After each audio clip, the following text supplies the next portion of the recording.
Hi, David.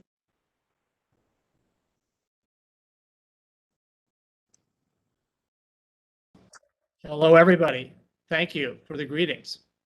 Hi.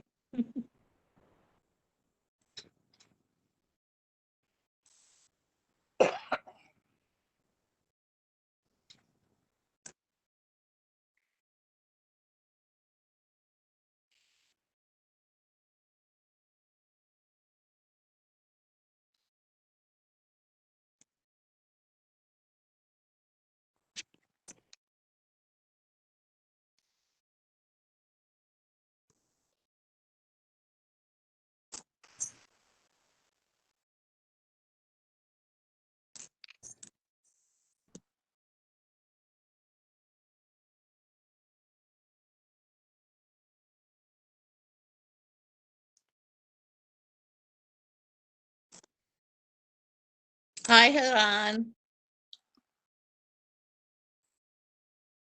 Didn't hear me. Hi, David.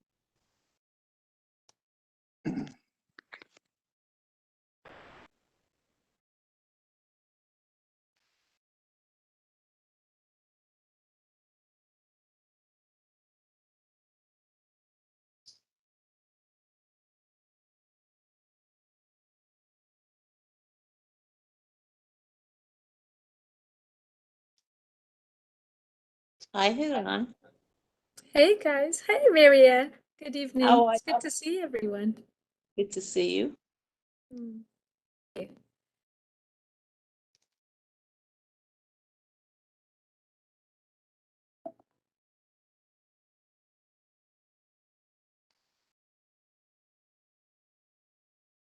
Oh, David, you made it. This is good. This is good. Yes, I surprised myself and my client surprised me. So here I am. Very nice. A Glad pleasant you're here. surprise. Yes, indeed. Good evening, everyone. It's good to see some good faces out there. Yeah, it is. Yeah. We're just about to start. Hi, Kay. Hi. Hi. Hi.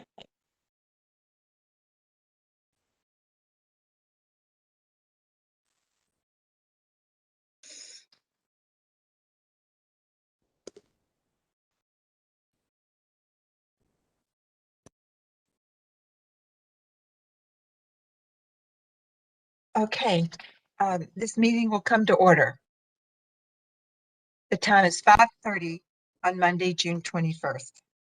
This is a regular monthly meeting of the DC Commission on Arts and Humanities held in open session in accordance with the Open Meeting Act and using the Cisco Webex virtual meeting platform. I'm Kay Kendall, Chair of the Commission, and I will now call roll. Alma? Here. Carla? Cece? Cora? Here. Derek? Gretchen? Here. Jose? Hector? Here. Kimber? Maggie? Here. Thank you. Mariah? Here. Marianne? Here. Natalie? Rona? Here. Stacy? I don't think she can come. Quanice? Okay, I'm going to call back Carla? Cece? Here. Derek? Jose? Kimber? Natalie? Quanice? We do have a quorum, so we can start.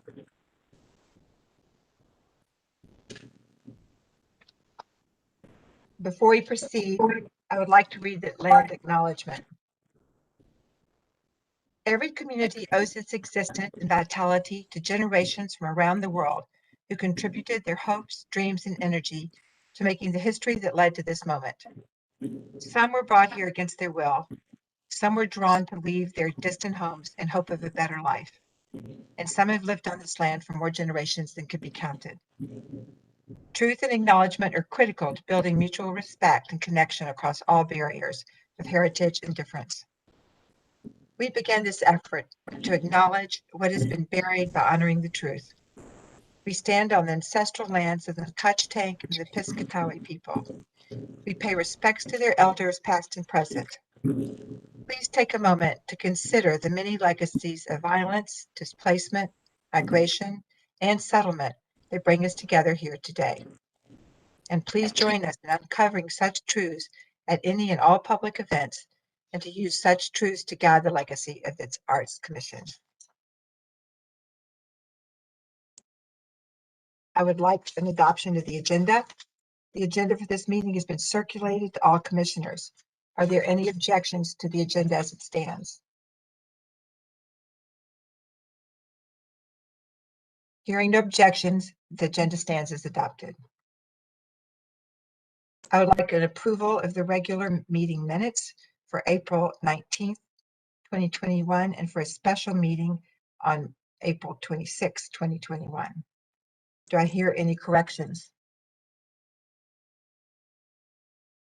Hearing no corrections, the minutes stand as approved. So now welcome to some members of the public who've signed up to speak today. And I will call on them first. Paul Tatro.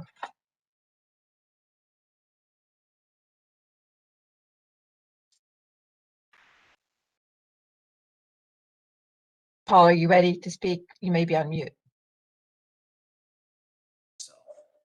Okay, can you hear me? Now we can. Great. Sorry about that. Good evening, Chairman Kendall, Commissioner, and staff. My name is Paul Tatro. In addition to being the director of Ford's Theater for the last 17 years, I'm also the chair of the National Capital Arts Groups, a collection of some of the largest performing, exhibiting, and presenting groups in the city. I wanted to speak on behalf of Ford's and on behalf of the National Capital Arts Groups to express our heartfelt gratitude for the work and dedication of Kay Kendall as chair of the commission over the last 6 years. Coming into this position, Kay brought more than 4 decades of arts education and community outreach experience and a steadfast commitment to fostering and growing our robust and diverse DC arts community. As a longtime arts leader and DC resident, Kay's work as chair was fueled by her passion for this work. Through her dedicated leadership, the arts community has not only thrived over the past 6 years, it has also soared. Under Kay's leadership, the Commission Arts budget has more than doubled. For the first time, a dedicated funding stream for the arts was created from the DC sales tax, and the Commission expressed a recommitment towards building a more inclusive, diverse, equitable, and accessible arts community. Has led the Commission one of the most difficult periods in our history, as the arts community has struggled to stay afloat during the pandemic, a challenging job for anyone. Kay has critics, any leader does, but I would ask those critics, would they have been able to act in the chair's role and hold up under some of the most difficult and divisive conditions with such a spirited and vocal group of commissioners and arts leaders? I will also say that Kay and I have not always seen eye to eye. We have had our share of heated disagreements. After all, her job was to always have the entire arts community in mind, which she persisted with faithfully. Whether her critics realize it or not, Kay has always acted on behalf of the entire arts community. She is the reason the new compromise is currently on the table, increasing the dollars for all arts groups, large and small, established and emerging, through an expanded GOS program that is fair to all. Serving as a leader can often be a thankless position. So I'm here today to say, Kay, thank you for your service. We are deeply grateful for everything you have done for the greater DC Arts and Humanities community. Your work has allowed DC's thriving arts community to continue to inspire and engage audience and visitors well beyond your tenure as chair. Thank you.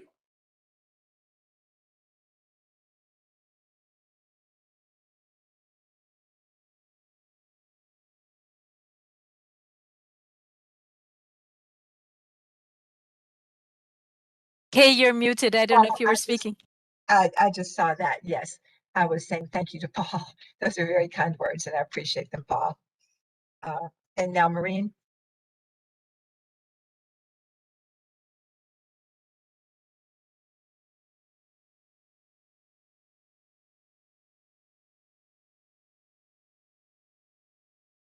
Maureen, you're on mute. We're all suffering from that.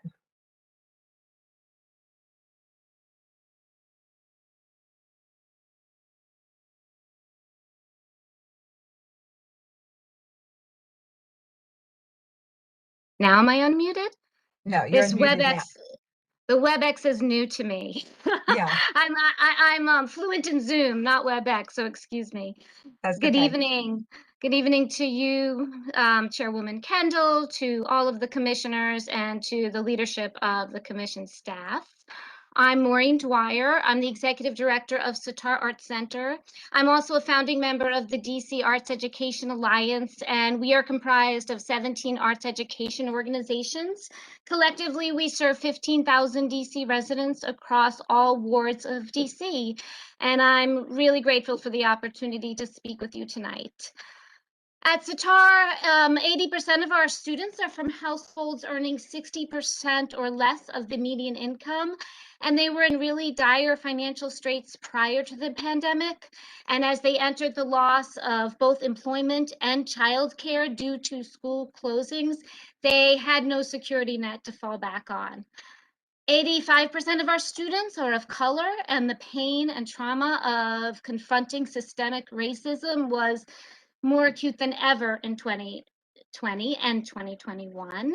So tonight I'm here to express my gratitude to the commission, to the staff, and to each of the commissioners, and especially to Chairwoman Kay Kendall for the support for Sitar's community and the education community for the arts. None of the members of the DC Arts Education Alliance paused for even a moment during the pandemic. We were up and running with online programs immediately because our students needed us to stay connected with them, to keep them from their isolation, to have opportunities to be with their mentors, and to have opportunities for artistic expression.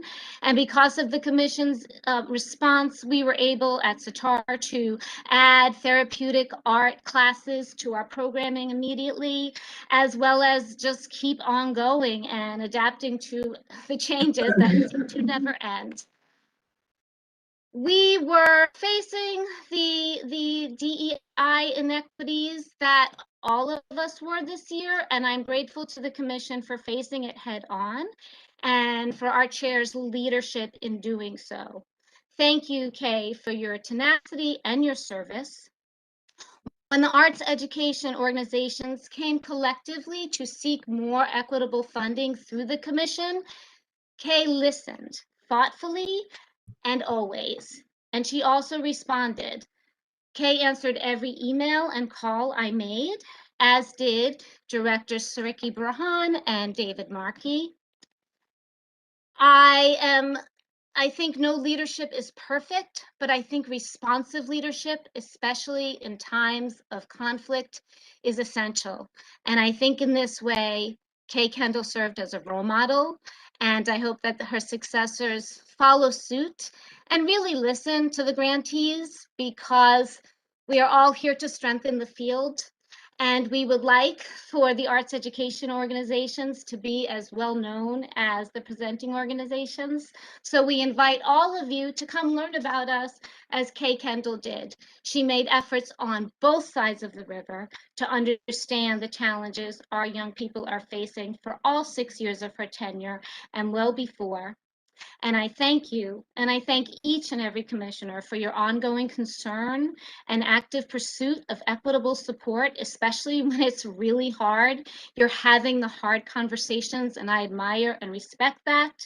And if we get through it and stronger, we'll fully support the organizations and the artists of Washington, D.C.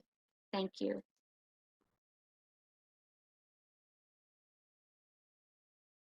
We've got to keep doing this. Thank you too. It's nice to hear from you. Appreciate your words. I think next up is Jenny Billfield. Yes. Hi. Thank you, everyone. Hi. Can you all hear me? Yes. Thank you. And thank you to all the commissioners and the staff from the DC Commission for your service to our city. I'm Jenny Billfield, President and CEO of Washington Performing Arts. And I'd like to share my thoughts about Reggie Van Lee, the incoming chair of the commission. I won't speak much about Washington Performing Arts, but just about the future. I've worked closely with Reggie for 8 years. He was the board chair of Washington Performing Arts when I was hired, and actually a major reason why I came to Washington, D.C. Both nationally and in Washington, Reggie is known as a thought leader, change agent, and a sought-after consultant of unmatched brilliance and expertise.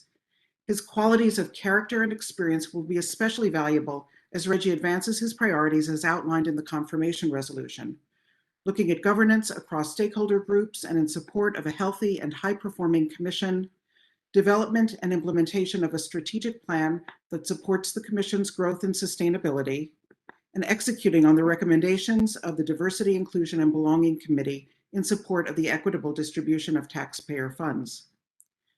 Reggie leads with integrity and transparency. He values collaboration, creativity, and he propels change in ways that simultaneously address historical perspectives but are informed by fresh thinking. Reggie brings out the best in those around him, and he does not tolerate those who would shut down or diminish others. During our time working together, Reggie provided crucial guidance to me in all areas of our work: programs, budget, staffing, and governance. He is not one to simply admire the problem, as he would say, or rubber stamp decisions. He values process, action, inclusion, and impact. Reggie listens, he asks the right questions, and he engages diverse constituents. Early in my tenure, I recognized opportunities to delve into diversity and equity in every area of our organization. As board chair, Reggie was my partner. Indeed, our work required and deserved full institutional focus and commitment, and I needed his support and expertise. We were both deeply inspired by Washington Performing Arts' legacy of inclusion, dating back to the founding days in the mid-60s. And at the same time, we recognized an abundance of opportunity to further evolve, to embrace refreshed principles and new voices, and build an even wider understanding and participation by our board and team. I'm grateful that Mayor Muriel Bowser, Chairman Phil Mendelson, and the Committee of the Whole were unanimous in their support for his leadership of the Commission. As Washington Performing Arts is a Commission grantee, Reggie will need to step down from our board, as he will from other grantees' boards on whose boards he serves. He will be profoundly missed, to say the least. At such a crucial moment for the arts in the city, I know that the entire arts community will benefit measurably from Reggie's leadership. I look forward to seeing what you and he will achieve together for the entire cultural community in Washington, D.C., and I look forward to being of service to that effort. Thank you. Thank you, Jenny. Appreciate that. Brian Williams. You're on mute. Better? Better. All right, thank you. Good evening, everyone. It's nice to be here with you all. My name is C. Brian Williams, founder of Step Africa and a former commissioner for the DC Commission on Arts and Humanities, so I know you all's jobs and responsibilities well. Yes. First, I'd like to thank the mayor for her unwavering commitment to Washington, DC, and to the arts and cultural organizations that make this city great. Additional thanks to the City Council and to the Commission, both the staff and the commissioners, for their stewardship of public dollars for the arts in every ward of our city. I really want the DC public and the arts community in general watching to know that Commission funding, and I speak for Step Africa here, has been a lifeline, helping the organization survive the pandemic. When COVID closed down America's stages in March 2020, Step Africa was preparing for one of its most financially and artistically successful years yet. Instead, we quickly moved into a mode of survival, finding ways to keep our artists fully employed with health insurance since April of last year. It has been a challenge, to say the least. I must say, however, that I am very excited to have Reginald Van Lee bring his years of management expertise, philanthropy, and incredible broad view of the arts world to the commission. Reggie is one of those guys I called when COVID hit to figure out how we would survive this. For more than a decade, I've experienced and witnessed firsthand Reggie's passion and tremendous support for the arts, not only with his dollars, but with his mentorship of myself and support for arts leaders and individual artists as well. He has served on well-established boards like Washington Performing Arts, as Jenny has mentioned, and the legendary Dance Theater of Harlem, but also on smaller boards like Ronald K. Brown's Evidence, a dance company in New York City. And he even graciously served as the gala chair for Step Africa's 20th anniversary in 2014. Reggie supports artists both big and small, in every art form and discipline one can imagine. So I think DC is very lucky to have him, and I can't wait to see the results of his leadership. As this body moves forward and deals with issues regarding equity and a fair shot, as our mayor often says, I look forward to working with the commission to develop programs that can help transform our field, especially for artists and arts organizations of color. For more than 20 years, Step Africa has received grants and counsel from this body of people, this commission, helping the organization grow from a budget of zero to one of the largest and most successful African-American dance companies in the world today. There is tremendous talent and possibility in our city.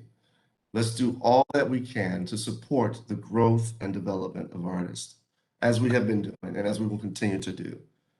Thank you for your time, and here's to a strong and successful future for the arts in DC. Reggie Van Lee has my admiration and full support as he ascends to the role of chair. Thanks, everybody. I look forward to seeing you all soon, live and in person. Thank you, Brian.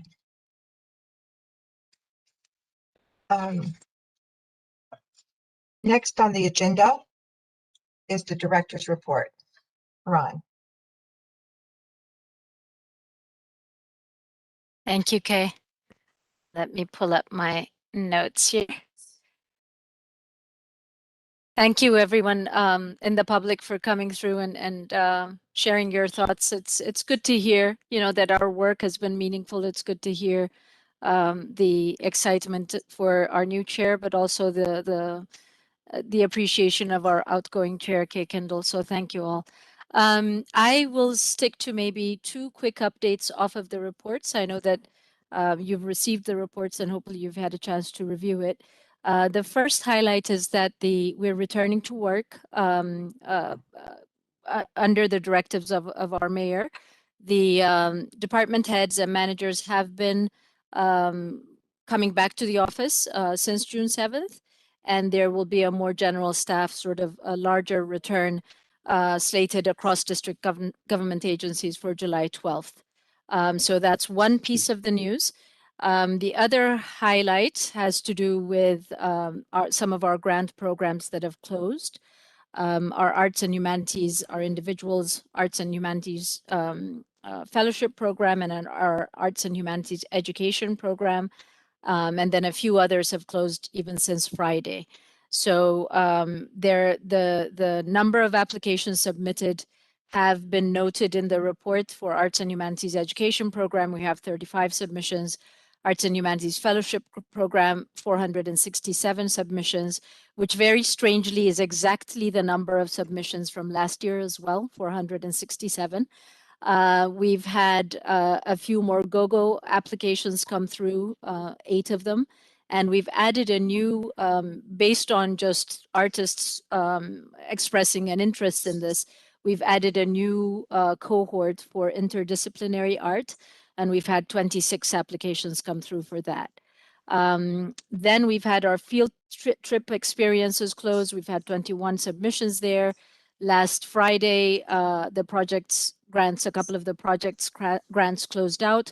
Projects, events, and festivals for individuals, we received 88 applications. Project events and festivals for organizations, we received 58 applications. And then for our East of the River program, we got 32 applications. At this point, we haven't quite looked at the numbers from last year to understand if there's an upward trend or if there are more applications.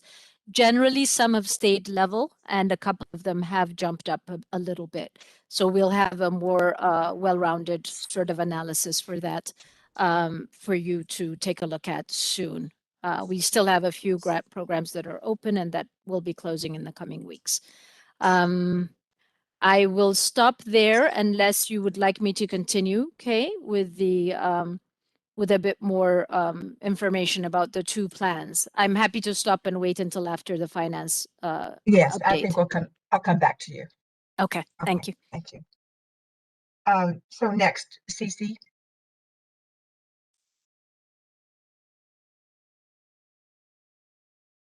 Hi, good evening, everyone. The Finance Committee was scheduled to meet last Friday, but there was the unexpected and day off, so we have to reschedule for after this meeting. But Brian is going to give some updates about where we are, and then the committee will regroup next week. So I'm going to hand it over to Brian. Good evening, all. This is Brian Allende, the Resource Allocation Officer.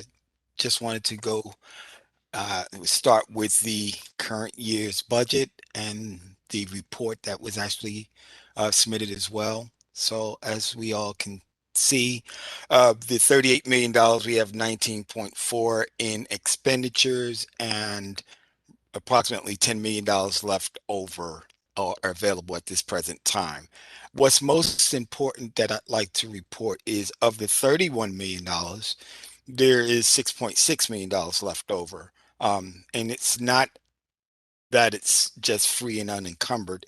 What will happen is there is an enhancement package that will be rolling out soon. So it will take up, if not all, majority of that money there. There are also individuals as well as organization enhancement packages that are starting to come in. So as that information comes in, or as the actual grant awards or the grant award letters come in, we have been monitoring or actually updating the actual purchase orders to reflect the increase in the awarded amounts. Should I stop there for any questions, or should I just go directly into the grant award report? And again, that's a very brief report. Of the 727 grants that we have awarded to date, 701 of those grants have been actually awarded, and or actually the purchase orders have been established. And so we're winding down the initial portion of encumbering funds, and what remains will be the actual enhancements for the remainder of the year.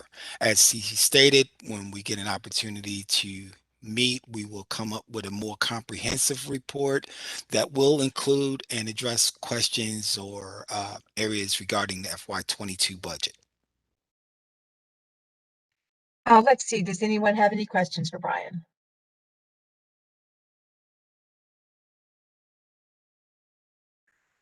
Kay, I do have a question, and it's on page 3. It's at the very top. It's 2011, both lines. And there's a difference between the budget amount and the revised budget amount, as you noted. But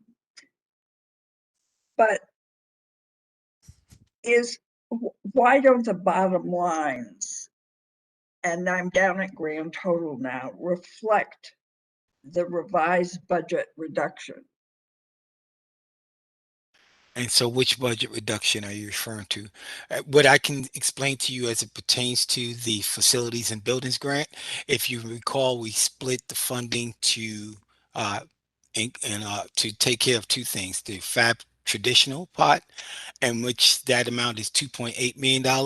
The second part was the FAB relief pot, which was also, I believe it was 2.3 million, but of that 2.3, the purchase orders that are established to date was $1.2 million, and we still have a approximately $311,000 still to award in enhancements.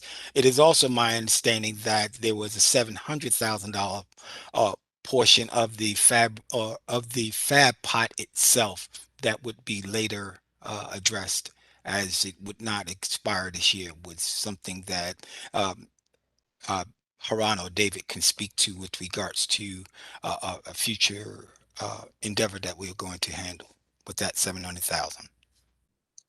Brian, I don't think that's what I'm talking about. What I'm talking about is if you look at FAB, Yes. You have a budget amount of 5 million and then a revised budget of 2 million. I understand that you divided it. However, it wasn't, that is not really reflected because there still remains a difference in the balance Okay. And according to your figures. So okay. am I So missing something here? okay, so if I may explain, the fab pot or facilities and building was 5.267,052.06. That is the total amount of the fab pot. Okay. This report should reflect is just one number in between the traditional and the relief funds, because it's all one pot. The difference between the 2.8 and plus the 1.6 leaves you with the $700,000 that I just spoke on. So Alma, if this is helpful, that was money that on the grants committee side, that is money that we are hoping to carry over into next year for some BIPOC related initiatives that we'll consider for next year. So that's where the difference is. You're right that there is a difference, but that difference is that pocket of money that we're going to be discussing. Haran Yes, ma'am. and Brian, if you Yes. look at the revised budget and you go down line by Yes, line ma'am. compared Okay. to the budget amount, there is no way the bottom line can be the same. Something is missing here. When you say the bottom line is not the same, I'm talking about the grand total that you're showing of okay. 31 million. Yeah. So you've got it the same under the revised budget as well as the Okay. budget amount. Okay. I see your point. So we can make the revision to this report to reflect that number, that the 700,000 that's not showing up in the revised budget field. So in essence, what we're saying here, Alma, is the $700,000 should have also been included in the $1.6 million. What we were intending to do when we did the revised budget column is to just show the actual amount that we were intending to award. And so, but you're correct. The bottom line should foot to the actual amount that we've actually intended to give out. So you're correct in that matter. And so Thank you. I'll revise the report for you.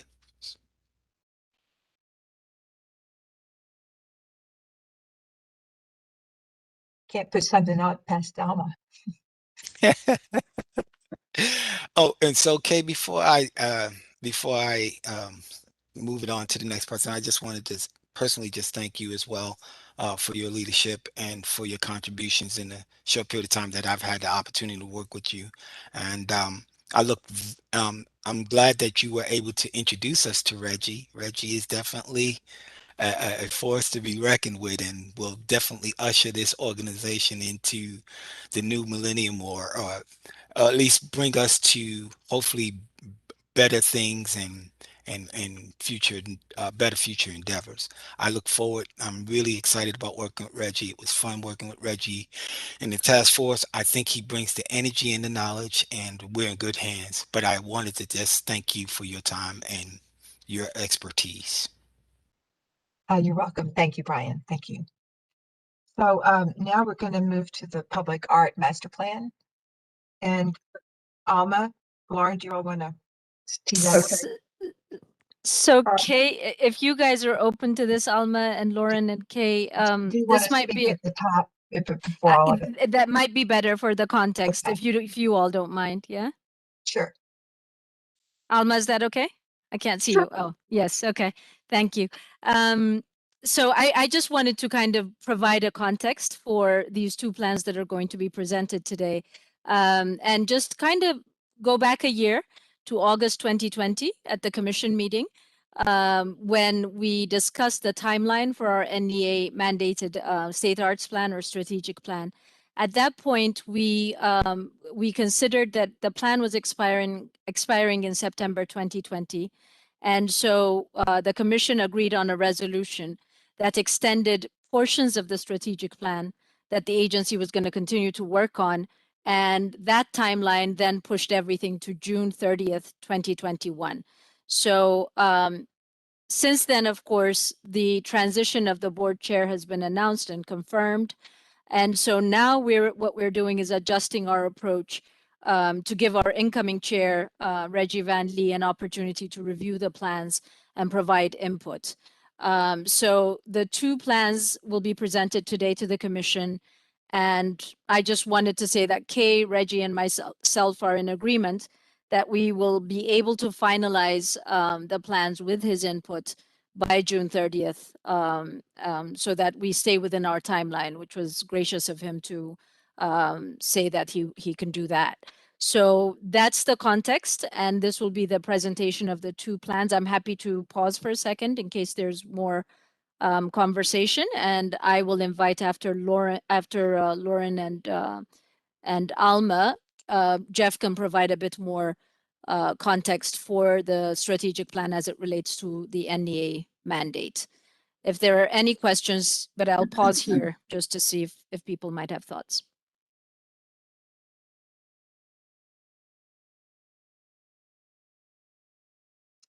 Okay. guess I have not, a question. so- I have a question. I'm sorry, I was on mute. Kay, may I Hey, ask Rona. a question? Of Oh, course. Haran, thank you. So this is not a final plan, so we can make comments on that. Is that what you're saying? Yes, the short answer is yes. The presentation will happen today. The consultants will listen to your comments, and then Reggie will be revising and reviewing the plan himself. So it is, it is the presentation for the commission, and the timeline for the consultants ending their obligations with us is June 30th. And Reggie has promised that he will be done with his revisions by that time. So Right. So if you we're have still comments, yes. So we're still in draft mode and we can comment, basically, is what you're saying. Yeah. If Yeah, I will. understand Yes. that. Yes. Okay. Yes. Thank And the you. consultants can speak more directly to what that process would be. Thank you. Thank you. Any other questions? Ron, could I follow up on that and just say that if there are comments to be made, it would really be helpful if they could be shared with the full commission. Okay. I think that's okay on my side. We can ask, I think that's generally might be a good plan. We can help with the logistics of that. Okay, so will she tee up the public art plan? Okay. Lauren? Yes. Thank you.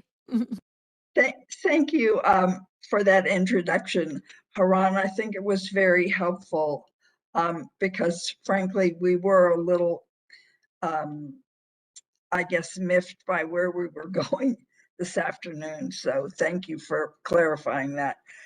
On April the 19th, a draft of the Public Art Master Plan was presented to the Commission for review and comment.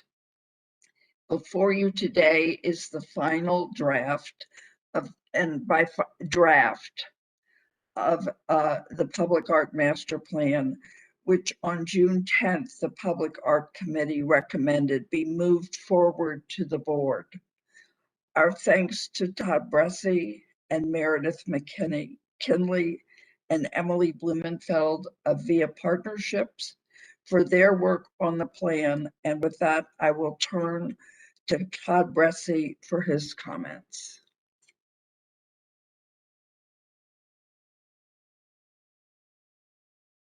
I'm sorry. I'm on. Wait. Are you showing this because they have a presentation? It should not be the plan. Yeah, actually, No, yes. I think Emily has it. Yeah. Can somebody can we allow Emily Blumenfeld to share her screen, please? Thank you. Thank you all very much. Thank you, Commissioner Gates, for that introduction. Thank you, Haran, as well. We are here to give a very brief update on the master plan update process and to describe to you what's transpired since we saw you last on April 19th. I'd like to add that in addition to the team that's with you tonight, we work with Susan Jenkins, who's the CEO of the Arts and Humanities Council of Montgomery County, and Howard Willman, who is an independent public art conservator based in Maryland. What did you just do? Advise us during this process. I'm sorry? Am I? I mean, she just held it in.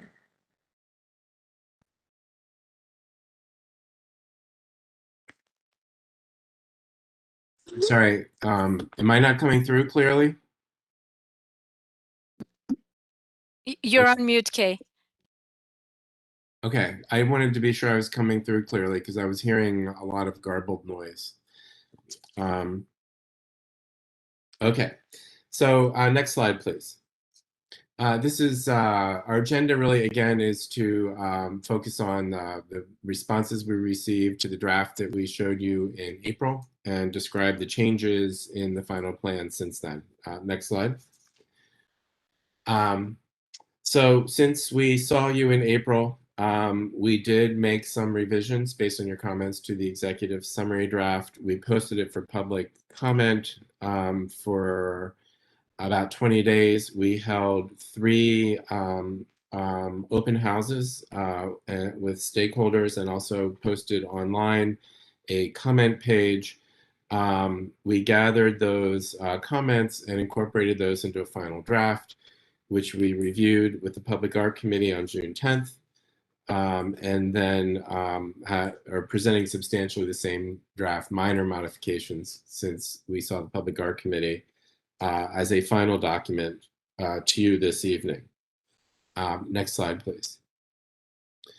It's good to reiterate that during this entire process, during the process of research and engagement during the plan, we reached out to about 700 people. We did that through interviews, through roundtables. I think about 150 people attended roundtable discussions and questionnaires that were distributed to different groups of stakeholders, including all members of the commission. This slide here represents the number of people who, and we did also reach out to about the same number of people to get response to the preliminary draft. We received about 75 different people commented to us, which is actually pretty good for public art master plan draft. Most of those came through an online questionnaire. We had 3 open houses with 14 participants. Some comments came in through the strategic planning process and were forwarded to us. And we also received a few direct comments by email that were passed on to us from the staff that came from commissioners. A pretty robust response, I'd say. Next slide. We've tried to summarize very briefly the highlights of the comments we received in this phase of the process. The plan draft that we circulated really emphasized that the public art program of the commission become more intentional and proactive. And we'll talk about a couple of those recommendations in a minute. And there was great support for that. There was support for recommendations we made about how to expand and orient grant opportunities to be more inclusive, particularly around specific opportunities, goals, or needs. There was concern about making sure that in future years that the public art program and its grants reach out to a more broadly expanded group of organizations than the ones that have been applying already. There is continued concern about the timeframes in which grantees are given to do their work, which is largely a result of the fiscal environment and administrative environment in which you operate.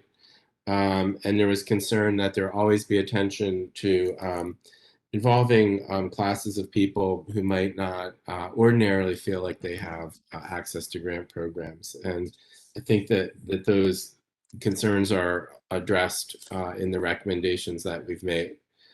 I'm sorry, next slide. I kind of zipped through both of these slides at the same time. Next slide.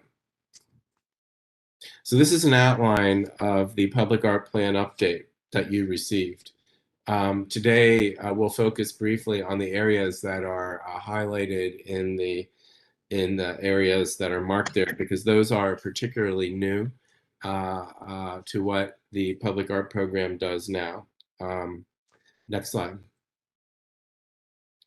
The plan outlines a number of tools for commissioning, for creating public art. As you know, the Commission on Arts and Humanities works primarily through grants. The plan recommends that the public art program should refocus more of its efforts on initiating and partnering to commission public artworks on its own directly. And the reason for this is that if this is done intentionally, proactively, and strategically, this will allow the Commission to fill gaps that are not being addressed by public art grant programs now, such as communities that are geographically underserved, or to pursue special opportunities that grantees might not be addressing. So the commissions that is one of the more important tools and recommendations in this plan. Next slide.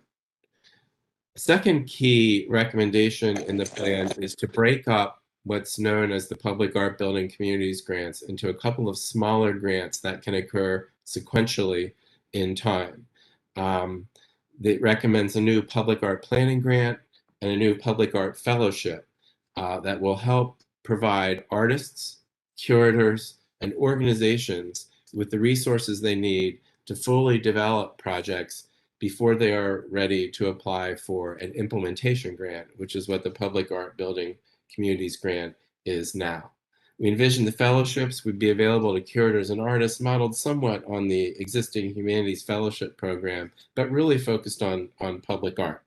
And it would give them the time and space and resources, again, that they need to do the creative research, the community engagement, and the technical research in order to put together a successful public art building communities application. Because as things stand now, they have to do that work, but they have to do it in an entirely speculative basis, which is a key barrier to artists participating in the program. Next slide. Similarly, we recommend that organizations be eligible to apply for a public art planning grant, similar purposes. They could use the grants to develop a public art strategy or plan for their organization or for an area of the city, or they could focus the grant on developing a specific project, an individual project, a festival, an exhibition. In both these cases, the planning grant and the fellowship, there may be times when the Commission's public art program may want to focus these grants on a specific topic, a specific geographic area, to meet a particular need or particular opportunity. Next slide. And the Public Art Building Communities grant would then continue, but it would be more focused on implementation. The other additions to the plan since you saw the last draft focused on the administration of the public art program. Next slide. The first focuses on funding. What we've really found through this whole process is one of the most significant challenges the program faces is that it lacks flexibility in how to use its funding. And that drives, again, from the administrative and legislative context in which the program operates. So some of the recommendations we make to address this are phased granting, which I just explained to you, which breaks the grants into smaller smaller grants that could be applied for in sequential years over time to give artists and organizations the resources they need to develop projects and more time to implement projects. We also recommend targeted grants to meet specific needs or opportunities. These can be focused on a particular area of the city, a theme, an issue, or even a type of artist or media that the public art program would like to focus on to meet some of its goals. In the long run, we hope the Commission can work with city leadership to explore more flexible funding, which really requires a very close look at the administrative and legislative frameworks. And we also think it would be valuable to revisit the question of whether the public art program can obtain capital funding, because capital funding could support projects that could be implemented over several years rather than in 1 year. So those are the key funding recommendations. Next slide. There are recommendations about staffing that really point out that the potential need in the future for additional capacity. That capacity would come in certain kinds of program areas. As the program moves into new commissions, it will need to shore up its public art project management capacity, which duties right now are shared by other staff who have other primary responsibilities. As the collection ages and grows, collection care and management will require additional capacity. The staff has already developed some very strong recommendations for art bank collection management, and that will all require more time and energy from staff to manage. Communications and programming are areas where additional capacity would be valuable to help reach constituents, stakeholders, and the public at large, both to make sure that as many people as possible are able to access the resources that you offer, that are able to participate in public art processes, and are able to enjoy the artworks, whether it's art bank or public art, that the commission supports. Next slide. In terms of communications, there are several strategic areas where the plan recommends additional effort could be focused.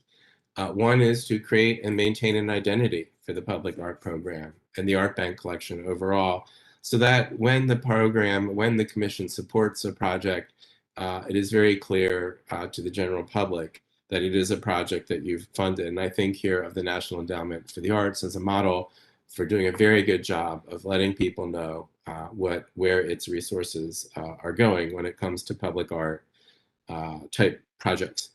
A second communications strategy or set of strategies should be oriented towards expanding access to the public art and art bank collections, but particularly through strengthening and expanding the online platforms, which have been growing, but could be used much more vigorously to allow people to see what the commission has been supporting and which artists have been creating.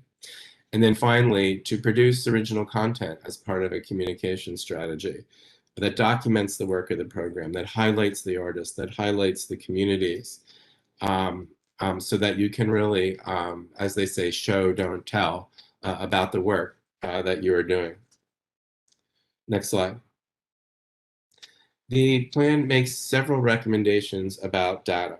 As a granting and collecting and lending organization, the key activity areas right now, the public art program generates a lot of data about its work, about its applicants, grantees, projects and awards, projects that are completed, and so forth. The plan describes how the public art program could collect this data and use it more rigorously and in terms of analyzing its future allocations of resources and its strategies. We think that this data is an invaluable and underused resource in helping to chart the way the public art program should prioritize its resources in the future. In addition to that, the Commission, of course, is not the only organization in DC government that creates public art. And so in the long run, it would be valuable for the Commission's public art program to generate a broader database of all of the public art in the city, and primarily to provide leadership in the field, leadership among agencies, and support the idea that the public should have the best possible access to information about public art in the city. Next slide. And the last area, important area added, has to do with evaluation. That means collecting a different kind of information, qualitative feedback from stakeholders through questionnaires to grant awardees. There are grant reports that are filed now. We found it useful in our planning process to selectively interview awardees about their experiences, and that ought to be a consideration for periodic work. Follow-up surveys to people who participate in events, case study approaches to learn more about how the work is being done, and where the processes could be improved. This evaluation could also be based on quantitative data to help the Commission and the Public Art Program understand the progress that it's making towards its goals, particularly goals that have to do with inclusion, diversity, equity, and access. Next slide. Those are the key highlights of what's evolved since we saw you last. This is the last step in our process. We appreciate the time you've given us tonight and the time you've given us over the past year or so. And at this point, I will turn it back to Alma for a conversation. Thank you all. Alma, you're on mute.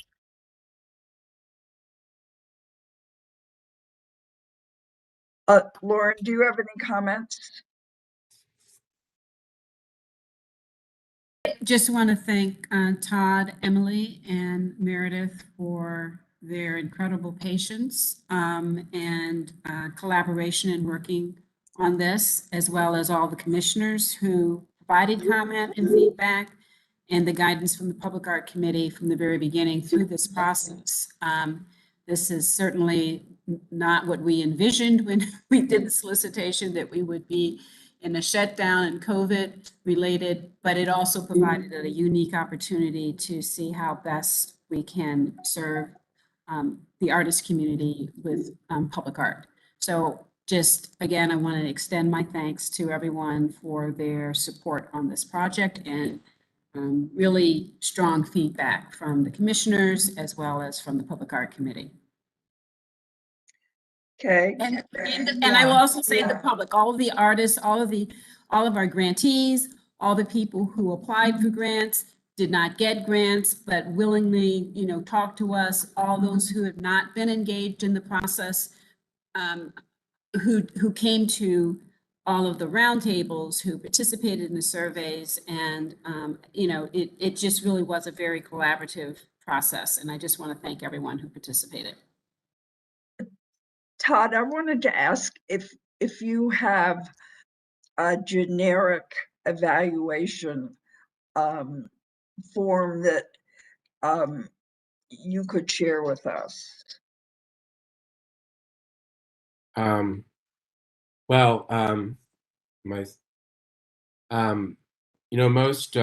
Most evaluation resources are somewhat tailored to the questions you're asking, what you're trying to evaluate, as well as to the well, mostly they're just tied to what you're trying to evaluate. So I'm not sure there's a generic one, but I mean, we'd be happy to provide information about evaluative practices to Lauren to the extent she feels she could use help with that. Sure. Thank you. Mm-hmm. Okay, I'm going to turn it back to you. Thank you. And I just want to say, years ago, when we considered doing a plan like this for public art, we thought we could do it ourselves. And I just have to laugh. I know Mariah spent some really wonderful time working on it, but when I see the scope of what you've done and how professional the results are, I'm glad that we didn't saddle Mariah with any more than she tried. And I'm just so deeply appreciative to the work. We really appreciate it. And I feel like Mariah most of all. So thank you. Thank you so much, Todd, and your team. we can move on now, I think, to the next plan, unless there are any questions. Okay, So, okay, if it's okay, I was thinking of, oh, Yeah. okay and okay, they actually rhyme. Yeah. I was thinking Jeff might provide a little more context for the NEA piece of this plan and why the plan and how the plan would work for just a quick second before David Galligan takes up the Okay. meeting. So I think we've touched on this at different points in the past, but for the NEA, the strategic plan is the same thing as the state plan, which is something that's mandated of all the state arts agencies in the NEA's establishment statutes. And it's a little bit different from, I think, some conventional strategic plans in that it's meant to be really driven and informed by the public and by public outreach, which we've done, and we've incorporated basically the whole past year's worth of public outreach activities that we've done, going back to last summer's task force and the information we got there, and different other places, in addition to additional outreach that was done this spring. So to try and make it as comprehensive as possible. So, for the NEA, they want to see, a plan that is, reflective of the community's needs, the state's needs, and addressing how we're going to address those needs. There's also, we do our application to the NEA for the state partnership grant. It's a 3-year cycle. So we have the big portion of the application is the on-year. We just did that. But in the next 2 years, to continue to get the funding, we do a smaller application, the off-year application. And as part of that, we give updates on our progress of the plan.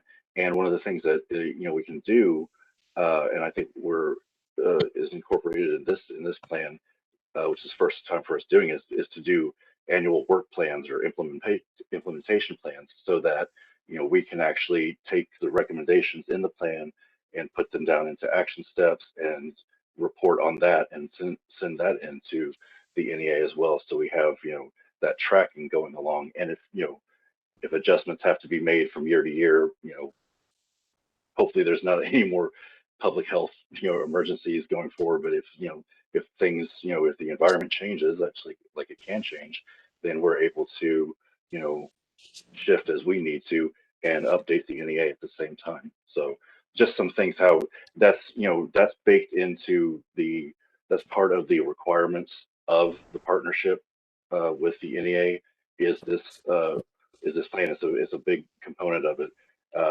So that's why we have to do it. And previously we'd done 5-year plans. This is the first time we've done a 3-year plan, which is probably, I think we all are in agreement, that's probably a little bit more feasible, particularly because the grant is a 3-year grant, so we can kind of line up that way a little bit better.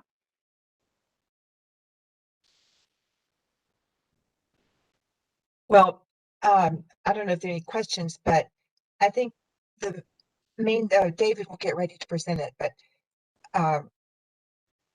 the main thing that I want to make sure people understand is we're not asking you to vote on this plan today. It's just being presented and will be further confirmed with Reggie between now and the end of June.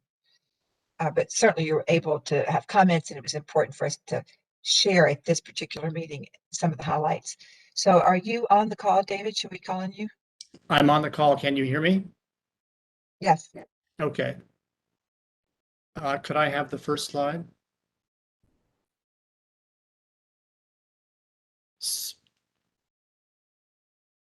So this presentation, just as was the case with the public art plan, is focusing on changes to this plan, the strategic plan, between the last presentation of it to you in draft form in April and today. And in the main, this revolved around the public comment period, which we had for the strategic plan, just as we had for the public art plan.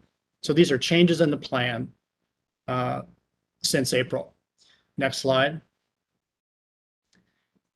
Jeffrey has basically covered this just now, but the NEA requirement is that this be a public process and that it be a public plan.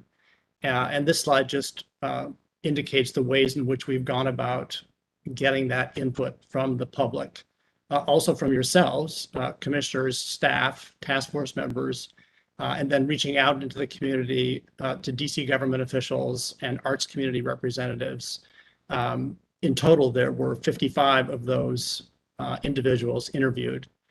We also had 2 public meetings, and we had this public comment period, and there were quite a number of comments that came in that month-long period. And I would say, just as an observation, that the comments that came in this period of time were very constructive and helpful. And the plan today, I think, is quite a bit improved from what was the draft in April. The particular folks who were participating actively in this comment period were the commissioners themselves, task force members, and then the people commenting publicly through the website. Next slide. So I think you received 2 documents related to this plan last week. One is the plan as it exists, and the second document just is a red line document that indicates all the changes that have been made in the plan since April from all those sources I just mentioned.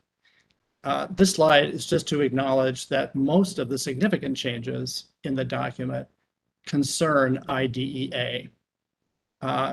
And in particular, one of the most powerful ways in which the plan has changed in this period of time is to include an acknowledgement of the gaps that have existed between past commission aspirations and outcomes.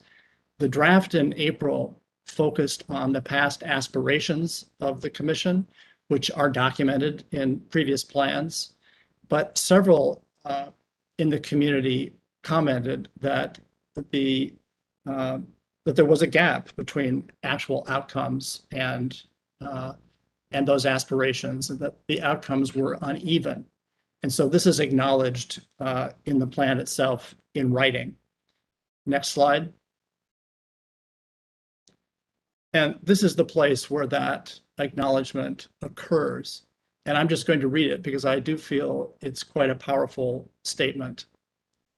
This is referring to the task force work of that 6-month period starting last summer. The task force identified opportunities to improve on past shortcomings around the equitable distribution of funding. For example, CAH, which provided non-competitive funds to organizations with budgets exceeding $1 million. This excluded and disadvantaged smaller organizations. Though CAH was not a CAH initiative, it was a mandate of the DC Council. This is to acknowledge that CAH, as with many other American institutions, contributed to these inequities. At its April 19, 2021 meeting, the Commission passed a resolution asking the Council to repeal the CAH mandate. The thing that's important, I think, to put this in context is that statements like this are not blaming. There's no blame laid at the foot or the feet of any one person, and no effort or no intention that this should be taken personally as a reflection on leadership of the staff and of the Commission going back in time. But this is a recognition of an institutional, or systemic rather is a better word, a systemic issue. And this is the acknowledgement that systemic issue exists, has existed in the past, but there's no question that the Commission in the last year has taken many bold steps to narrow the gap between aspiration and reality going forward, and should be congratulated for that. Next slide.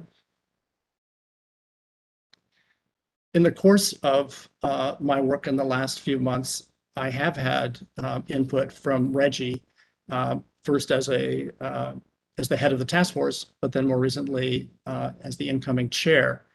And one of his comments to me, he pointed to an anti-racist statement that was created by the Public Theater And this is a statement that's in the plan today, along with the link to that public theater statement, which is a very powerful, aspirational, anti-racist statement, a clarion call.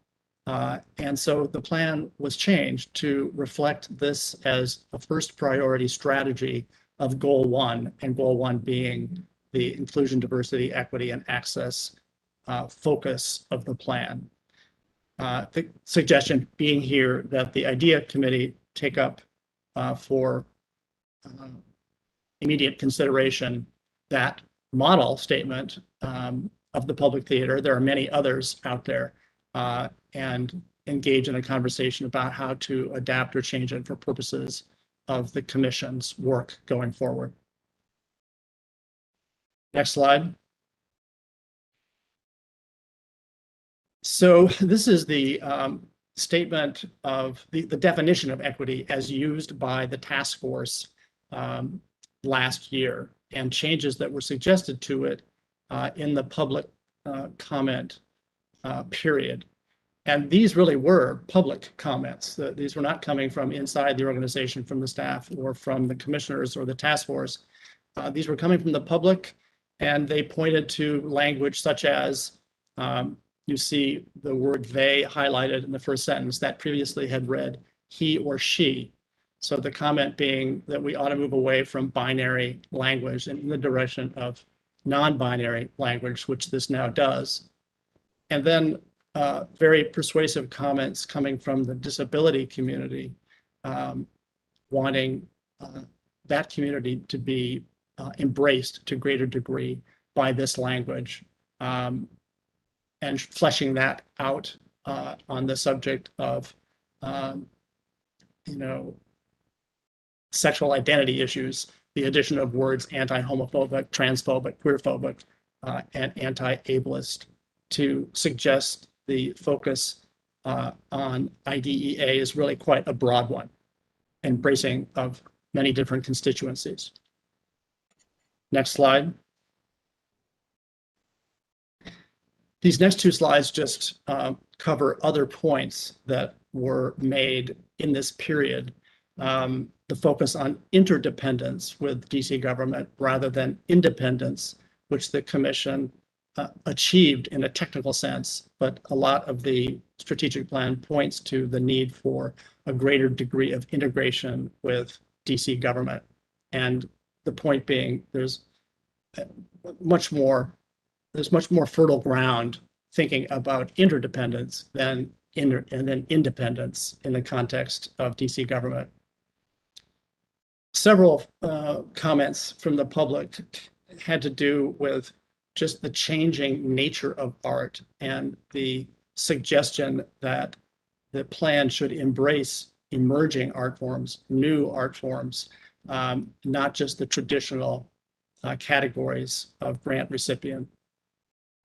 Also, the need in each cycle to be sure that it isn't just repeat grantees, but new grantees, in both individuals and smaller organizations that are embraced by the process. Also, the need for strong mentoring programs, individuals and small organizations. Next slide.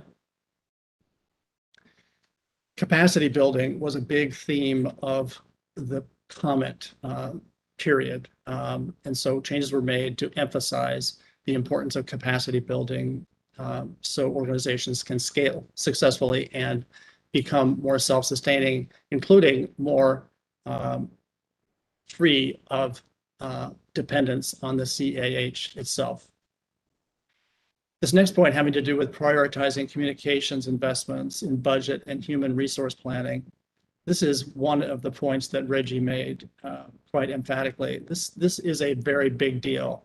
The communications imperatives of the plan are very strong, and it's no mean feat or it's no mean task for the agency to take on to improve those communications practices and that level of engagement.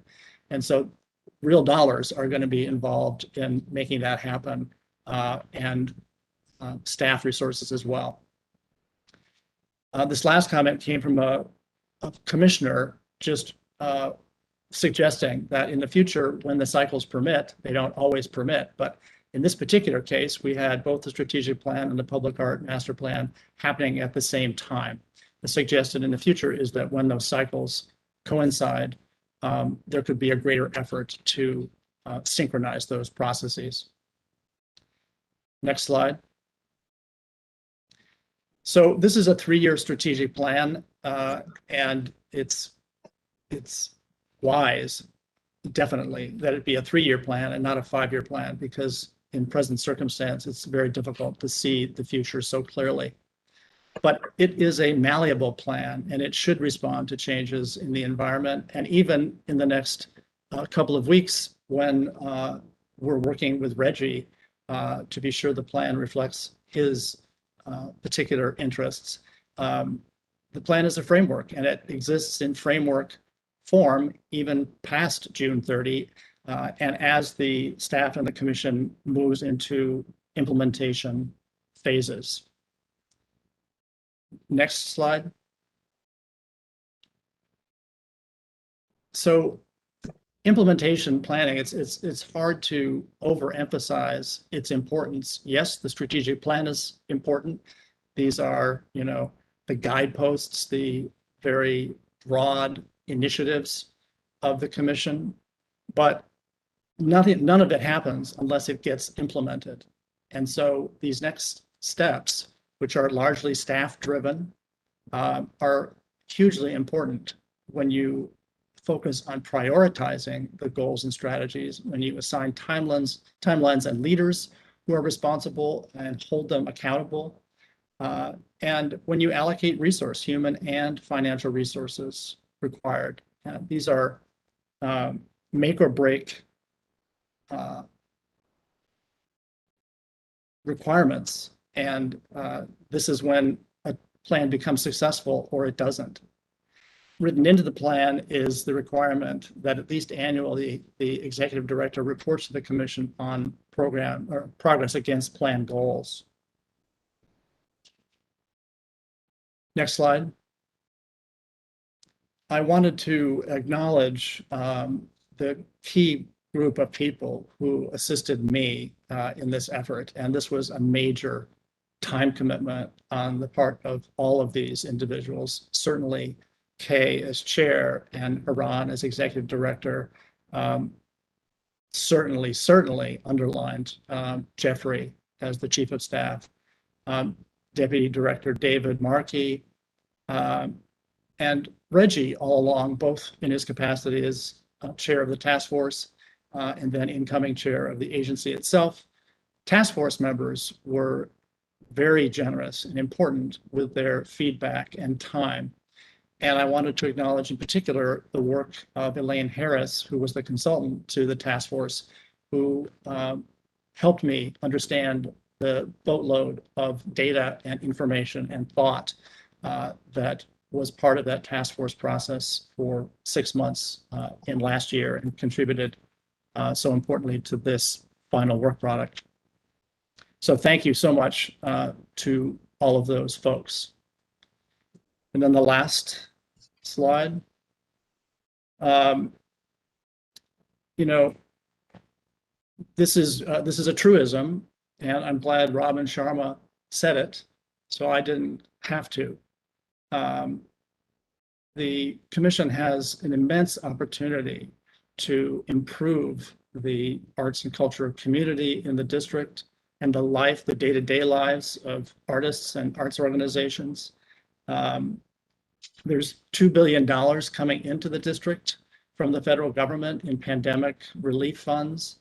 The question on the minds of this community should be, who was at the table with the leaders of DC government to advance the cause of arts and culture and artists in particular, who are concerned about their livelihood and their health insurance and their rent and rehearsal spaces and performance spaces, these bigger agenda items that have long been important to the commission and which there really is the opportunity in the context of advancing a plan like this to bring to fruition, assuming that strong alliances are created between the agency and the other units of DC government that really control funds that would be necessary to address those bigger issues far beyond the grant funds of the agency.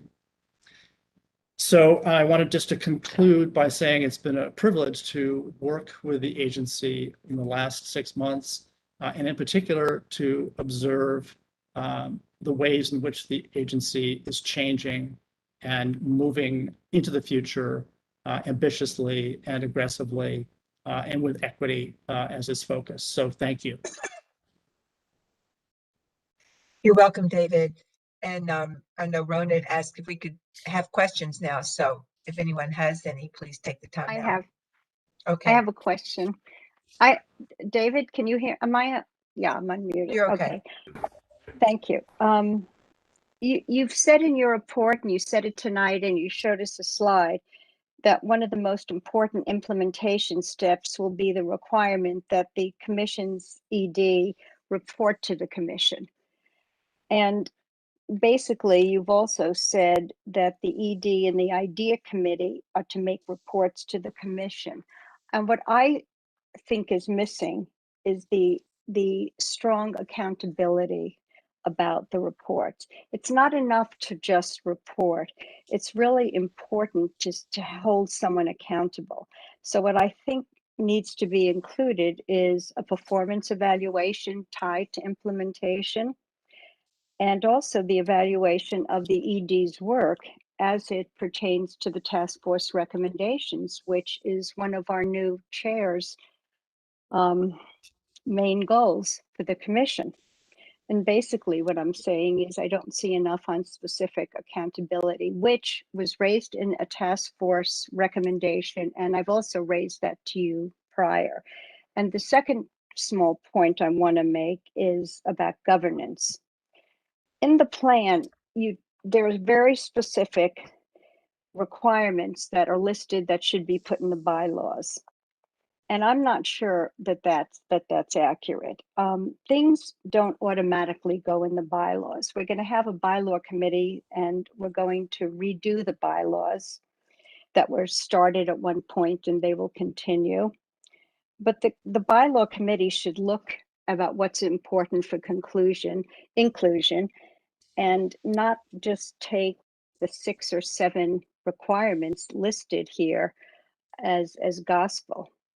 And it seemed to me that, you had specific requirements for bylaws, but I still didn't see very specific implementation recommendations for the task force, except, as you appended all the task force recommendations. I still think that's a little bit of a hole in the in this strategic plan.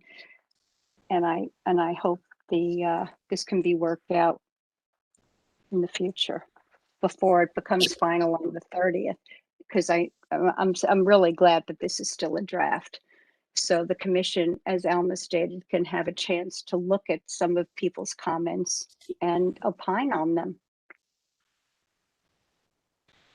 Well, So Rona, those are good points. There's no reason why they can't be addressed in this next couple of weeks. The list of particular items in the plan in the context of that discussion about bylaws is not exclusive in any way.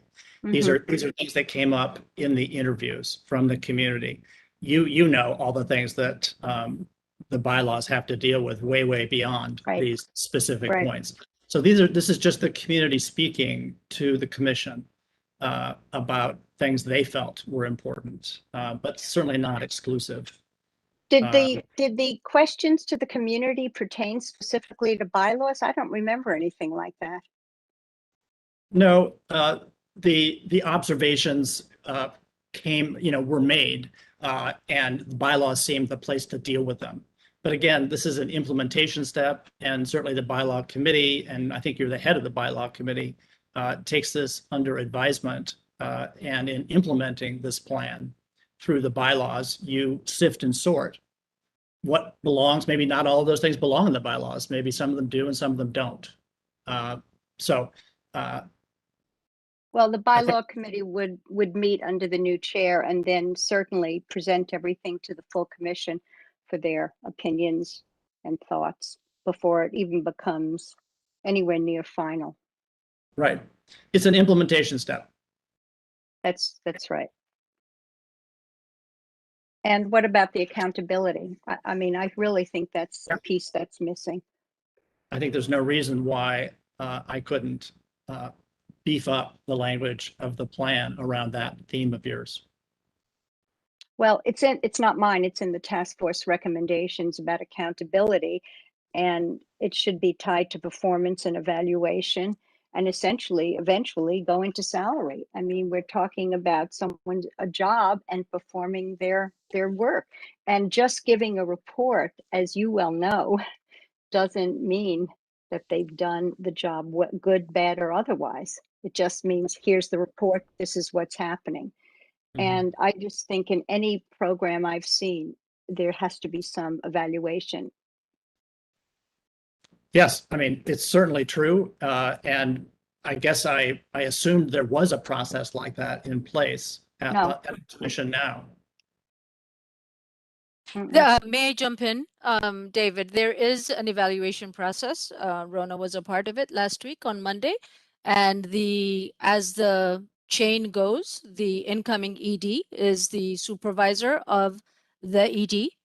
And so I think this is a piece that he can weigh in on and make a decision on what the evaluation piece looks like there. So, you know, the last week's evaluation was a group of people who gave an evaluation to the government agency about your work overall. I'm not talking about that. That's a different process. I'm talking specifically about the implementation of the idea and the task force recommendations, right, and how you're held accountable to specifically that. I'm not talking about a government evaluation I as understand. we did last week. I understand. And I think that, you know, we've had conversations around this before. I think the idea implementation, I'm happy to be accountable, but I think the commission as a whole needs to be accountable as well, so that, you know, there's a joint, you know, accountability built into what our goal setting is and how we report on progress. So I don't this, see you know, how but you're the leader, and as ED, it's your job to be accountable and to put this forth. The whole commission isn't going to implement this. It's you and the staff, and then you're going to have to be held accountable for the implementation, and that's fair. I don't think this is outlandish. The commission will approve or disapprove the work that's done, but that's reported on from the idea committee. So I don't see the connection of how we're going to be held accountable. I mean, right now So, I'm talking Rona, about accountability. Yeah. if I could stop for a second, because I've heard you clearly, I think, and this is all recorded too. And David has heard you and said he would put some recommendations, he would beef up his report based on what you say. So I think that as Reggie works on the rest, his final input for this plan, he can take all that into consideration. Yes. I don't know that there's anything we can resolve right this minute. No, I'm just responding to Haran's statement. And thank you, David, for including, adding this to your strategic plan. My pleasure. May I add something too, Kay? Yes, Is that Maggie? Yeah, thank you. I guess, David, a question for you around, and it's an extension of the conversation Rona was just having around accountability. Are there ways that the commission can be more accountable? One of the things that you said in your preface to the presentation of the plan is that we were all victims of systemic racism and it wasn't any one person's fault. I mean, that's kind of what I heard you say. And, but we're all a collection of individual choices, right? And so I think just to say it's a systemic issue, how do we prevent that from further happening in the future is my question, because I think that it is more than a systemic issue. I think that people made bad choices and people were harmed as a result of that. And there has to be a recognition of that. I don't think we should, for lack of a better term, whitewash that, right? So moving forward, then the accountability, of course, is on staff and the executive director. But I do think that there's a responsibility that I, as a commissioner, has and others to make sure that we don't repeat that history that you've identified is problematic. So do you have thoughts about that level of governance and accountability? Well, I think the commission and the task force have already evidenced how they feel, how accountable they feel, and how they want the agency to be accountable. And so many of those task force recommendations and so much of the strategic plan revolves around being out there in public, not just aspiring, but understanding that it's not just aspiration, it's actual outcomes. So I don't know if I can add, Maggie. But let me say one thing though, but David, when we said that we were striving for equity when we gave preferential treatment to organizations for funding. So what I'm trying to avoid here is a disconnect, right? Going forward. And despite the strong voice of equity and inclusion being a goal, things still have happened programmatically that are not inclusive and not equitable in our very recent history. And so I think as we talk about the strategic plan, one thing we might explore with Reggie is what is the governance element that allows for us to not repeat that kind of systemic situation? And each of us individually is making sure that we're striving for a shared set of goals and ambitions that reflect the greater good, which in this case is true equity. Yeah. Well, I think what you're saying is fabulous. And I think, this is, progress is never perfect, but I can just see it so clearly as your consultant, how far the organization has moved in the embrace of past shortcoming and future promise. And I think you're speaking, Maggie, to a collective accountability. Yes, it's true. The commissioners themselves and the staff need to feel responsibility and need to be able to call one another to account if in the future decisions are made that really aren't congruent with the plan and the statements of purpose and the anti-racism direction of the commission. So I think too, I'm sorry for interrupting you, but I think, and I'll just end on this note, which is that in the recent media coverage and in the recent council publication of documentation on Reggie's nomination and acceptance as chair, what concerned me there again is the notion that somehow there wasn't substantive issues on the commission and they were personality conflicts. We were dealing with very challenging questions of racial injustice, and those are hard conversations. You said it in your slide, it's messy. But I felt like it got diluted in those documents, and it was disappointing to me because we're doing the hard work and we're rolling up our sleeves and we're confronting what has been historically systemic racism and injustice.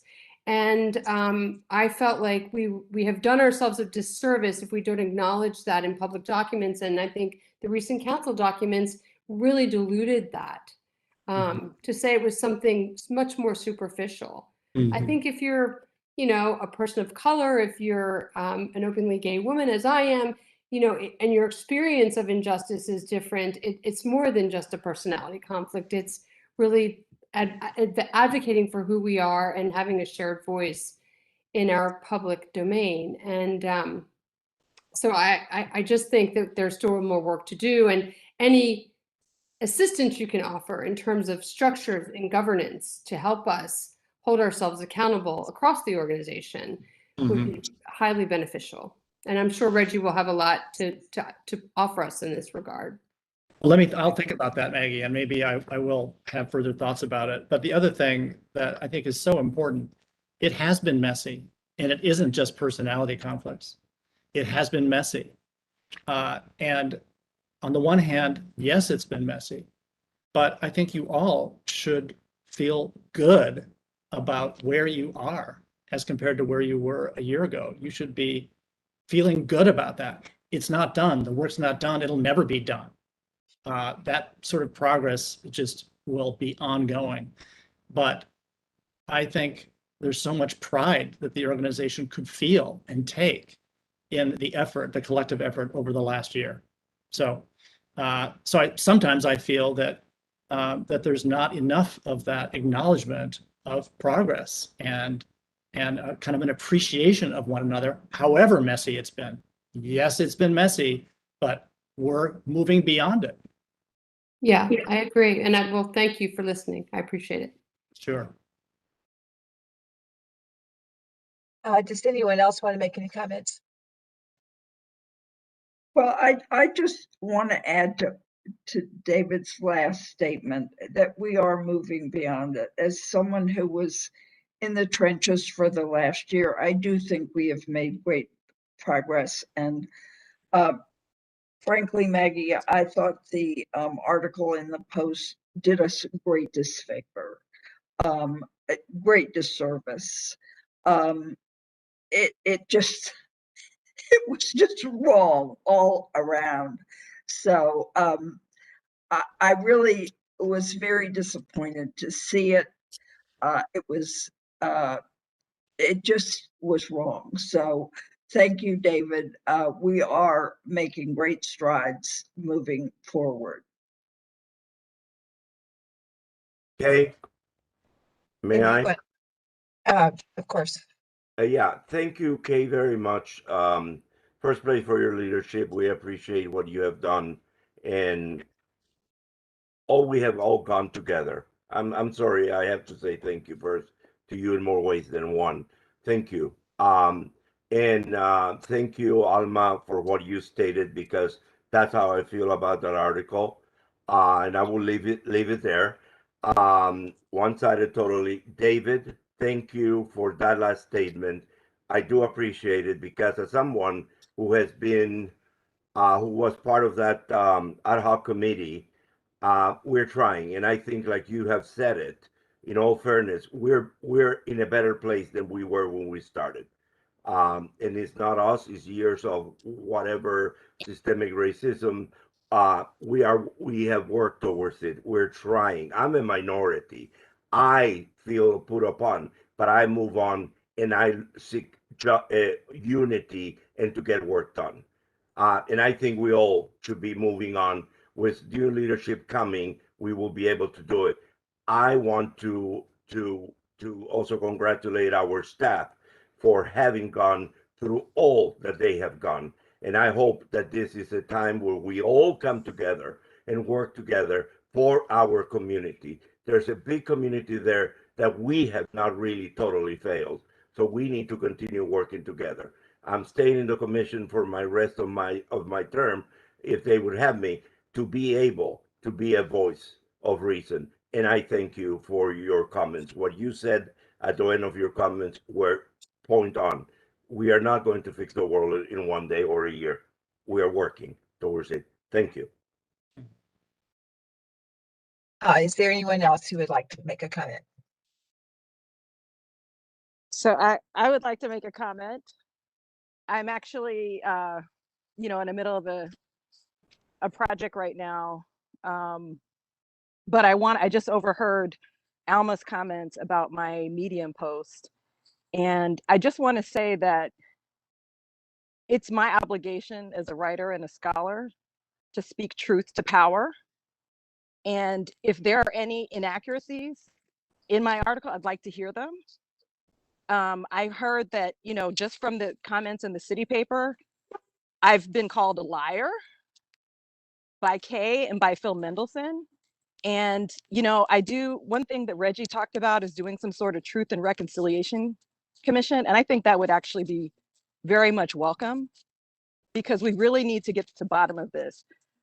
When we're being honest about the history of this country and the way these patterns get repeated, maybe it hurts people's feelings, but I will never apologize for telling the truth.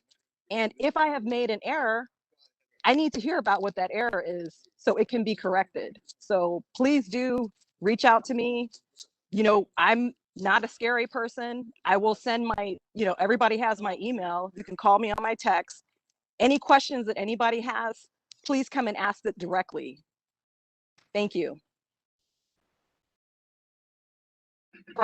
It's not for me to say. I think Alma was referring to a different article, Natalie. She was referring to one in the Post, not to the one you wrote. Oh, okay. So if she was talking about the one in the Post, same thing. I didn't see the other article, Natalie. Okay. Okay. All right. Well, I will send it to you. And if you find any inaccuracies in it, please let me know about that. And I actually thought that that article in the Post was very refreshing. It was refreshingly honest and open. People thought I had something to do with it, and I didn't actually. I didn't even participate in that, but it was refreshing in its honesty. And when revelations like that come out, when there is racism in a public body, it's very important that it be dealt with, that it be addressed forcefully. And, you know, I'm looking forward to seeing that happen, you know, as we move forward. So, so yeah, that's all I'll say. Thank you.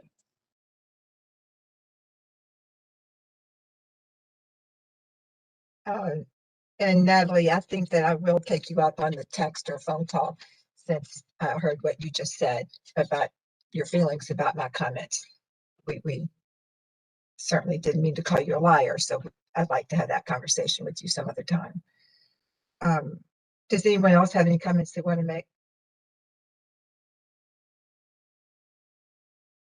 Kay, is this new business or?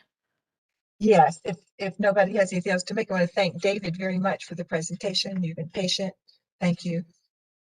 And we can move to new business. Okay.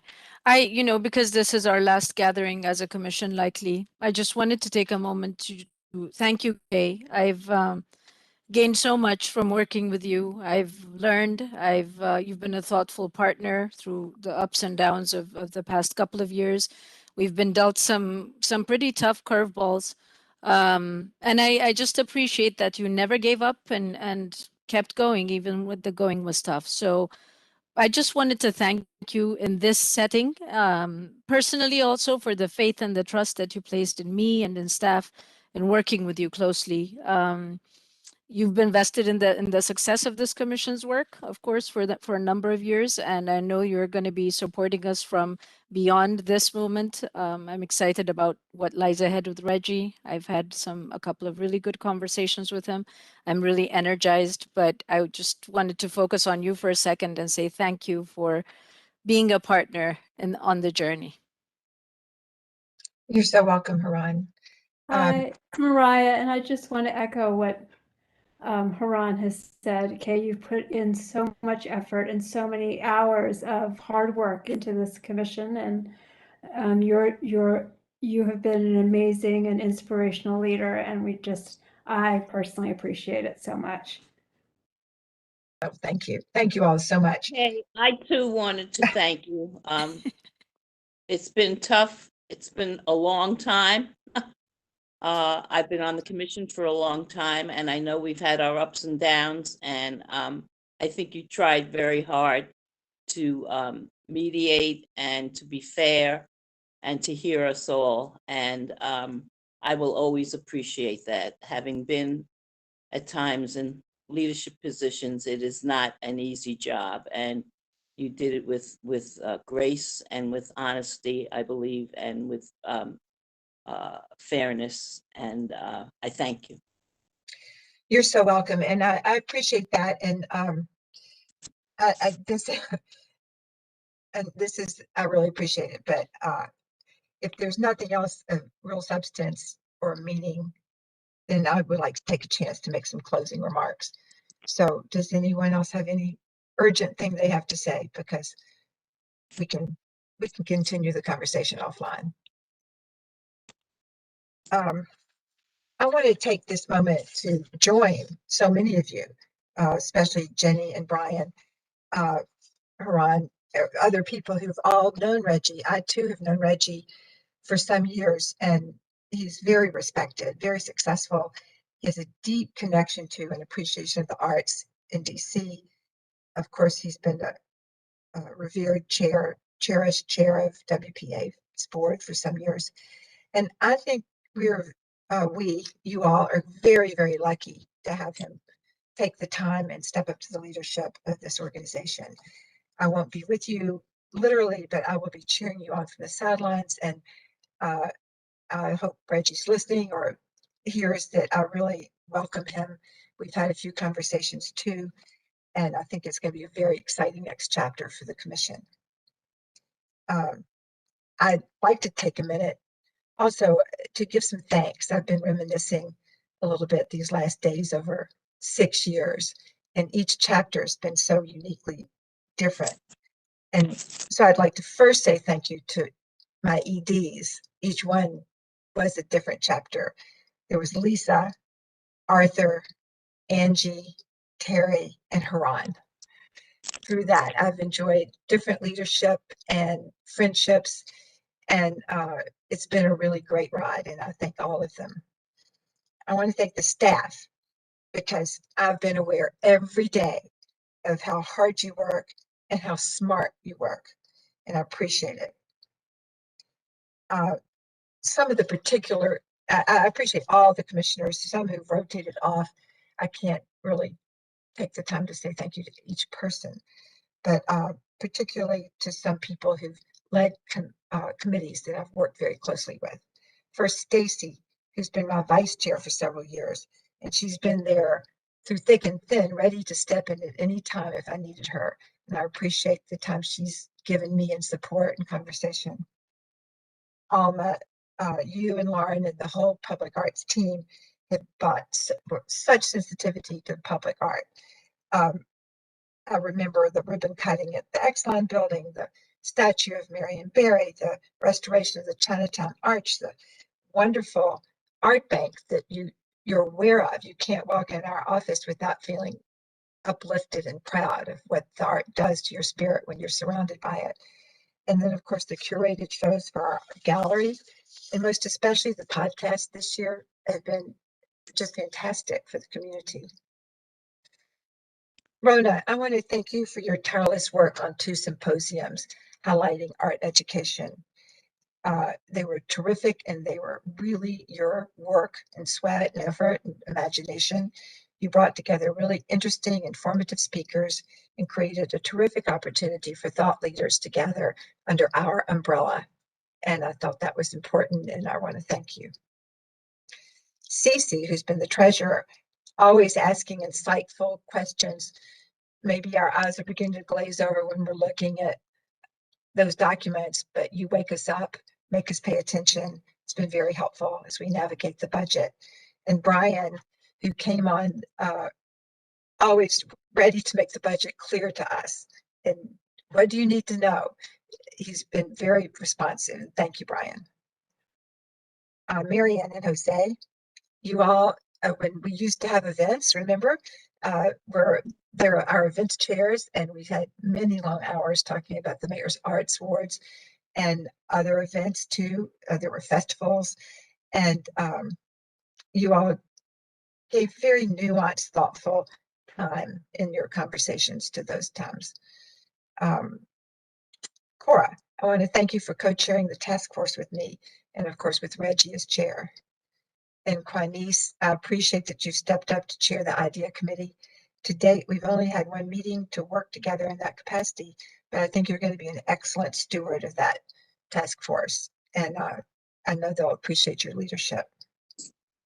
And finally, Gretchen and David, the grants committee, that's probably been the most hours spent of any committee. And the leadership has been fantastic, always working to create fairness and clarity for our grants. And I've enjoyed those conversations and the time spent. So thank you so much. Most of all, I want to thank Mayor Bowser for appointing me, and for Chair Mendelson for his recent oversight of the agency and his guidance. It's been an extraordinary honor for me to be the chair of the commission for the past 6 years. My time in DC for the last 30 or 40 years before has been rather immersed in the arts. Still, there was so much more for me to learn, be exposed to. So many artist organizations across the whole city. I've been in all the wards often, getting to know the different organizations and output. It's been wonderful, selfishly for me. I remember Art All Night. That was so exciting. It's still happening, of course, and making a big difference, just getting bigger and better all the time. But I thought that was grand. I was at the Anacostia Playhouse several times. Some of you will remember the staging of Dolores Kendrick's The Woman in Plums poems and the voices of slave women. I thought that was one of the best nights of theater I nearly ever saw, and I was so proud of us for putting it on the stage. I'll leave knowing that the budget when I came in was 15 million, and now it's over 38 million. That is just an enormous difference. And it's a grand opportunity for investing in the city. And I think that from I've heard tonight, you all have lots of plans to guide you in that.